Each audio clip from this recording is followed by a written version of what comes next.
কেন একবার আয়নায় দেখা যায়নি জগন্নাথের প্রতিচ্ছবি?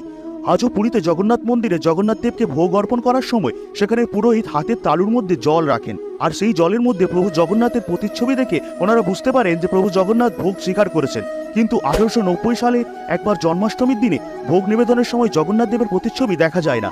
এতে সবাই অবাক ও চিন্তিত হয়ে রাজাকে এই কথা জানান। রাজার আদেশ মতো গোটা দিন ধরে বিভিন্ন রকমের ভোগ বানিয়ে জগন্নাথ দেবকে দেওয়া হয়, কিন্তু তাও খাবার খান না জগন্নাথ দেব। এরপর রাজাও ঠিক করেন ভগবান জগন্নাথ দেবের না খাবার কারণ না জানা পর্যন্ত তিনিও খাবার খাবেন না। এরপর দীর্ঘ সময় মন্দিরে প্রতীক্ষা করতে করতে রাজা ঘুমিয়ে পড়েন। তখন তার স্বপ্নে জগন্নাথ দেব এসে বলেন, হে রাজা, আমি তো মন্দিরে ছিলামই না, আমি আমার এক দরিদ্র ভক্তের কুঠে রেখেছিলাম তার হাতে খাবার খাওয়ার জন্য, তাই আমার প্রতিচ্ছবি দেখা যায়নি। এখন আমার জন্য ভোগ নিয়ে আসো।